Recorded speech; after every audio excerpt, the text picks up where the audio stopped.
Hi అండి, welcome back to my channel middle class కబుర్లు.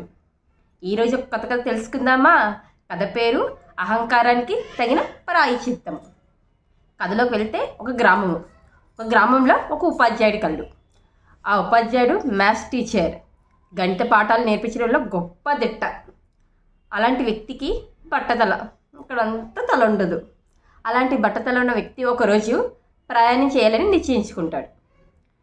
బయలుదేరుతాడు ప్రయాణానికి. అలా బయలుదేరుతూ ఉంటాడు. మిట్ట మధ్యాహ్నం అయిపోతుంది. ఎండ చూస్తే దగదగా మండిపోతుంది. చేతిలో గొడుగు లేదు. ఏం చేయాలో అర్థం కాదు. ఇప్పుడు ఎక్కడైనా విశ్రాంతి తీసుకుందామంటే ఎక్కడ చెట్టు కనిపించలేదు. అలా నడుస్తూ ఒక అరమైలు నడుస్తూ ఉంటాడు. ఒక అరమైలు దూరంలో ఒక చెట్టు కనిపిస్తుంది. ఆ చెట్టు మర్రి చెట్టు. అమ్మయ్య, చెట్టు చూడగానే మాస్టర్ అనుకుంటారు, అమ్మయ్య చెట్టు కనిపించింది, కొంచెంసేపు రిలాక్స్ అయ్యి విశ్రాంతి తీసుకుని మనం వెళ్దాము అని చెప్పి అనుకుంటాడు. నెమ్మదిగా చెట్టు దగ్గరికి వెళ్తాడు. వెళ్ళి ఒక క్లాత్ పరుచుకొని కొంచెంసేపు రిలాక్స్ అవుతాడు. రిలాక్స్ అవుతూ ఉంటాడు. ఇలా రిలాక్స్ అవుతున్న వ్యక్తికి అతని దృష్టి ఆ చెట్టు మర్రి చెట్టు కదా, మర్రి చెట్టు కాయలు ఎలా ఉంటాయి, చిన్న కాయలు ఉంటాయి కదా, ఆ కాయలు పక్కన పడి ఉంటాయి. చూస్తాడు, కాయ పట్టుకొని ఇలా చూస్తాడు. ఈ కాయ చాలా చిన్నది అని అనుకుంటాడు. మర్రి చెట్టు చూస్తే చాలా పెద్దది ఉంది, ఈ కాయ ఇంత చిన్నది ఉంది అని అనుకుంటాడు. అసలు ఈ చెట్టు సృష్టించింది ఎవరు? దేవుడే కదా. దేవుడికి మ్యాథ్స్ రావా? మ్యాథ్స్ అది చదువుకోలేదా? లేకపోతే ఇంత పెద్ద బ్రహ్మాండమైన మర్రి చెట్టుకి ఇంత సన్నని కాయలు ఎలా పెట్టారు దేవుడు అసలు అని అనుకుంటాడు. లేకపోతే చిన్న గుమ్మడికాయ కాసే తీగకు 30 పౌండ్ల పెద్ద గుమ్మడికాయ కాస్తుంది. అలాంటిది ఇంత పెద్ద మర్రి చెట్టుకు తక్కువైనా ఒక అరటన్ను కాయని కాయాలి కదా. అసలు దేవుడు మ్యాథ్స్ చేయలేదా? చదవలేదా? రామా అనుకుంటాడు పంతులు గారు. నాకు తెలిసి ఈ చెట్టుని సృష్టించిన దేవుడు నిష్పత్తి, అనుపాతం గురించి తెలుసుకుని ఉండడు నాకు తెలిసి. అదేనండి, మ్యాథ్స్లో రేషియో ప్రపోర్షన్స్ గురించి అస్సలు నాకు తెలిసి ఈ చెట్టుని సృష్టించిన దేవుడికి తెలిసి ఉండదు. అల్లుపైన నాలాంటి వాడికి నిష్పత్తి గురించి అంతటి విజ్ఞానాన్ని ఇచ్చిన దేవుడు ఈ చెట్టును సృష్టించడానికి మాత్రం అస్సలు నిష్పత్తి కానీ అనుపాతం గురించి కానీ ఏ మాత్రం తెలియదు అని చెప్పి అహంకారంతో పేలుతూ ఉంటాడు.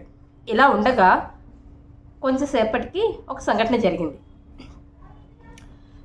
గాలి జోరుగా వీస్తుంది. లెక్కల మాస్టరు మర్రి చెట్టు కిందన ఇలా విశ్రాంతి తీసుకుంటున్నారు కదా. గాలి జోరున వీయటం వల్ల చిన్న మర్రికాయ వచ్చి పంతులు గారు బట్టతల మీద తగులుతుంది.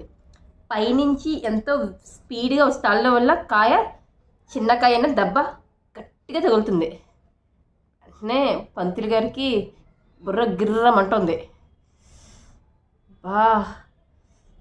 అప్పుడు బుద్ధి వస్తుంది మాస్టర్ గారికి. బాగా బుద్ధి వచ్చింది. దేవుడు ఎంతటి కరుణామయుడు.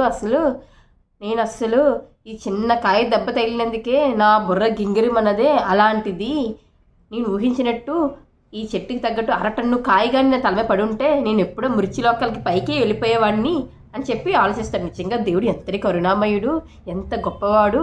నేను ఇప్పటివరకు దేవుడికి మ్యాథ్స్ రావని నేను ప్రగల్భాలు పేలాను, నిజంగా చాలా తప్పు చేశాను అని చెప్పి అప్పుడు ఆలోచిస్తానమాట. అహంకారం అనేది ఆ కాయ వచ్చి, చిన్న కాయ వచ్చి తల మీద పడేసరికి అప్పుడు జ్ఞానోదయం అవుతుంది ఆ మాస్టర్ గారికి.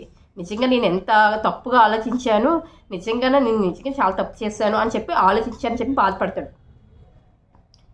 లెక్కల master God knows not only maths but ethics also అంటాడు. గట్టి కేకవేసి అరుస్తాడు ఇలా అని. నిజంగా నేను భగవంతుడికి క్షమాపణ వేడుకుంటున్నాను అని చెప్పి తనకు తాను బాధపడి అక్కడి నుంచి తన ప్రయాణం మొదలు పెడతాడు. ఈ కథ వల్ల మీకేం అర్థమైంది? అహంకారం అనేది అస్సలు పనికిరాదు. గర్వం అనేది అస్సలు పనికిరాదు. మనం చదువుకున్న విద్య, వినయము, సౌశల్యము, దాని ద్వారా మనం అభివృద్ధి చెందాలే కానీ అల్పులమైన మనము భగవంతుడి యొక్క సృష్టిని హేళన చేస్తే ఎప్పుడు మాట్లాడకూడదు. అంతే కదా.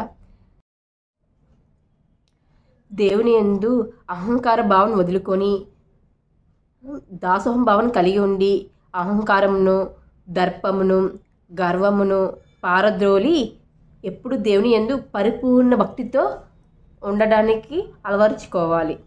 అంతే కదా. మెయిన్గా ఈ కథ వల్ల నీతి మీకేమర్థమైంది? విద్యతో పాటు వినయము, భగవంతునిపై పూర్ణ నమ్మకము కలవారే ఉండాలి. అంతే కదా. కథ నచ్చిందా? నచ్చితే తప్పకుండా లైక్ చేసి షేర్ చేయండి. సబ్స్క్రైబ్ చేయడం మాత్రం మర్చిపోకండి. For watching. బాయ్.